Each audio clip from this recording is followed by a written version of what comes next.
Okay, good morning everyone. We're going to get a kickstart this morning.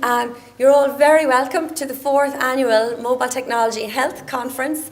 We're delighted to see you here. I know there's still more trickling along, but we're going to get going so we can kind of keep to our schedule today. So, Mobile Technology and Health, we're just going to do a brief introduction, and then we have a fabulous session this morning looking at the theory and the evidence behind the development of optimum solutions for health behaviour change using mobile devices. So we're going to do a brief introduction, then I'm going to introduce our first speaker. And we have a coffee break at around 11 o'clock then between sessions. So my name is Jane Walsh, and just like to say a huge welcome to you all. Most of you are here because you're interested in mobile technology, and we're particularly interested in mobile technology as it applies to health. Most of us have our apps, our mobile phones, our Fitbits, our smart watches, and even if we're trying to avoid engaging in that stuff, we still find that we're using it, or people we know are using it. And so it has been recognised as a fantastic potential to improve people's health. But is it improving people's health? What's happened with this is unusual, because healthcare traditionally is driven by doctors and nurses and everybody else, but it's the consumer now by buying these things and saying, did you know my resting heart rate is such a thing? They are changing the way that healthcare is adopted. And many of them are going into their doctors and saying, you know, I've been checking my sleep and I've been checking my step count, and different conversations are being had. So this is a fantastic potential to move healthcare forward. But the question is, are the apps or the devices or that people are using, are they effective?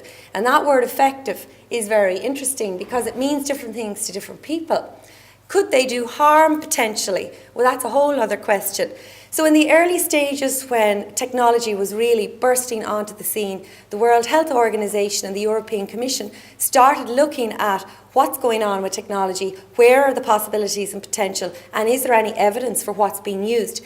And the early reports told us what we have known for a while, that the evidence was limited and that people were using things that maybe weren't working or maybe potentially were doing harm. So this is where they decided to try to put strategies in place to drive the use of technology safely forward. So the European Commission were one of the first that expressed what they would do here. And in a way, all of these strategies are informing the way we continue with our research and the way we're thinking about the future of how we can use technology and the people who are using it in terms of health. So the vision for the European Commission is that healthcare providers will use these routinely, that they will be able to select effective apps or devices, recommend them, and know that they're safe and that they will help people to change their behaviour. So that's the vision. Recently, the European Commission developed this. I know, sorry, it's tiny writing, but it's just an infographic, and it shows you their vision for digital health worldwide and as it in all the different domains that it can be used, and what their vision is and what EU citizens expect. And that's an interesting point because we talk about patient and public involvement, PPI, we talk about stakeholder engagement.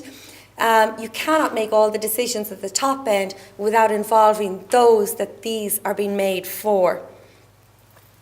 The World Health Organization also have done some very interesting work in looking at digital interventions, and they have some very interesting documents on classification of digital interventions. Very interesting, and in fact they don't just talk about the end user or the patient, they talk about caregivers or healthcare providers themselves. So often the interventions are pitched there. So just as a little example, the clients who are the ones we typically think of, especially in health psychology, the patients or the public, different categories of potential for the development of digital devices or where they can be used, including self-monitoring or tracking, those kind of things. And they're terms that we're familiar with very much when it comes to behavioural science and the health behaviour change taxonomy. So if you're to ask somebody, well, what would you need to help you change your behaviour? One of the first things we would say is, well, we need to know what we're doing already. We need to be able to measure it, track it, monitor it, and then see what changes need to be made. And of course, as scientists, this is very valuable because we like data and we like to see, is there really a significant change from the beginning to later on? So there's been a lot of work over the last few years. Our first mHealth conference 2015, we've seen enormous changes in terms of strategies and efforts being made to harness the new technology. And of course, it's rapidly evolving, so that's challenging. In May 2016, there was a stakeholder meeting. At the time we were having our conference 2016, we were very excited about this. Oh, what are they going to find? What are they going to recommend? And they put together 4 very interesting stages, and I've circled the one that's very relevant from our point of view, behavioural science. Because when you look at the main causes of disease and death internationally, behaviour is one of the key drivers. What we do, the way we eat unhealthily, don't exercise, maybe drink too much, don't take our medicines. They're standard behaviours, so they're key. And changing those would have a huge impact on health in the longer term. So it was great that they recognised this. And a lot of really interesting science has been done, some of which you're going to hear about this morning, that looks at the evidence base behind the strategies to change behaviour. But one of the sort of depressing outcomes of that when they wrote the report is when you get a lot of multidisciplinary people in a room, the key terms are often poorly understood. So if you think about the term effectiveness, sure, we all know what that means, don't we? But actually, when they brought industry, patients, doctors, the healthcare institutions together, they all had a different understanding for what effective was.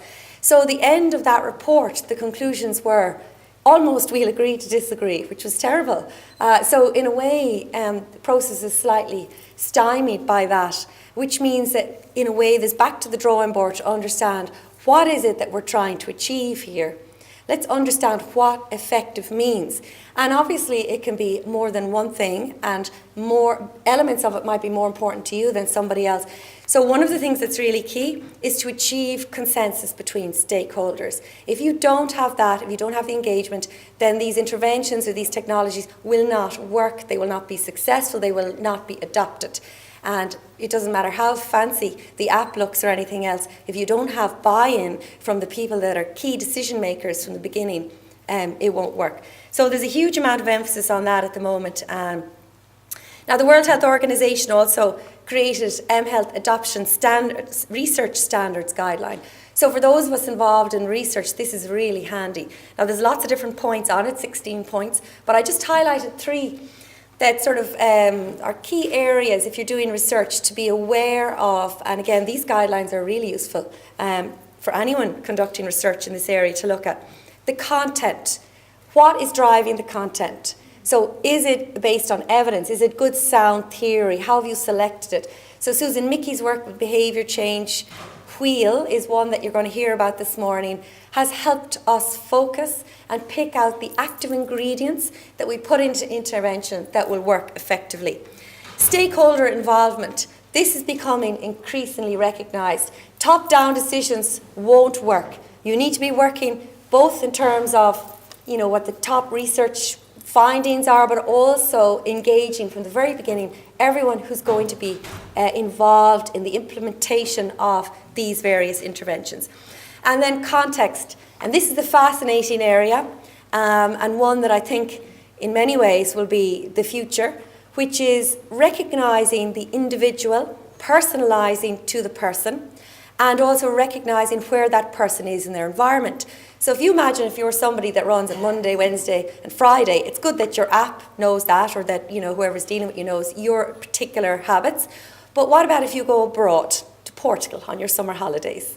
What happens on Wednesday? There, you're in a different place. So the context becomes important. How do you maintain behaviour? What are the things that help you self-regulate? We need to understand those, and no one understands those better than psychologists, and we're still learning. And technology can help recognise what potential barriers are in the way of you maintaining good practice and helping you to overcome them. So lots of interesting work.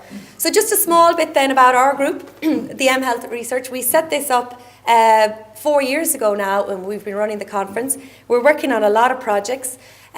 Broadly speaking, the work we do is to collaborate with stakeholders. So we work in very multidisciplinary teams, and we work at the coalface of the delivery of services as well with target patient groups or the public to try to develop effective technological interventions. And this is very challenging, very interesting, very rewarding work as well.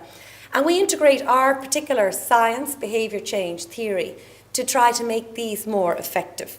Some of the projects we're working on, some European projects, they're about personalisation, they're about context, they're about embedding technology into everyday life. So, in a way, what we've learned, and I think everyone is recognising, and when you see the report from the European Commission, stakeholder engagement is key, and having a multidisciplinary team with all the right talent, identifying them, the right areas, the right strengths, is really important and still something we're grasping with. So before I introduce our first speaker, just a few housekeeping things for today. You will notice that we have a live Twitter feed here. I'm going to tell you about that in a moment. All of the talks today are being recorded by Cormac down here, and they're going to be up on YouTube. So if you found any particularly inspiring later in the day, please share them onwards, tweet them onwards, whatever you like, to those that couldn't be here and are interested. We love our Twitter here. We figure we'd embrace technology fully. So we have a hashtag every year, and our hashtag this year is mHealthConf18. A couple of digits there, but memorise that one. And if you tweet using this hashtag, it will appear on the screen. So you can literally be talking about speakers behind their back. Lovely shoes, should have brushed her hair this morning, that sort of thing. And in the last couple of years, we've had great fun with it. So much we want to entice you to tweet that we have prizes at the end of the day for the top influencer. So you'll have a repetitive strain injury, we're hoping, at the end of the day. Most popular tweet. So if you're good with your tweet and everyone likes it, there could be a prize in it for you. And then the committee's choice. We've had some very hilarious tweets over the last few years, and if they fancy one of them, there'll be a little prize for that. So please tweet away. No pressure or anything, but in 2016 we had 1.6 million impressions on Twitter. So we had a very lively audience when it came to tweeting. Just before introducing our first speaker, I want to say a huge thank you early on. Often by the end of the day, it's too late, to the fantastic organising committee. There they are, all their pretty faces, and they're all around here today. So a huge thank you from me. It's completely volunteer driven, this work, and it takes all that help to bring this event together on the day. So a huge thank you to the committee. Okay, so it gives me great pleasure now to introduce our first speaker. And our first session this morning, we're looking a lot at behavioural science and how it's integrated into technological solutions. And we have three fantastic speakers working in really fascinating projects, cutting edge science. So our first speaker today is Dr. Angela Rodriguez. Angela is postdoctoral researcher with the Institute of Health and Society in Newcastle University in the UK. She is currently involved in a project with Public Health England. As part of the project, she is responsible for conducting a behavioural analysis to inform the development of guidelines for smoking and alcohol brief interventions. So we all need those, really, especially in this country. Previously, Angela has been involved in conducting research in skin cancer prevention and weight management. So already there you're talking about key behaviours that have a huge knock-on effect on our health. And the application of psychological theory and methods to the development of behaviour change interventions. So the title of Angela's talk today is Developing and Testing a Smartphone App to Promote Sun Protection Among Holiday Makers. So before you go on your holidays, listen carefully now to Angela. So I'd like to welcome Angela Rodriguez.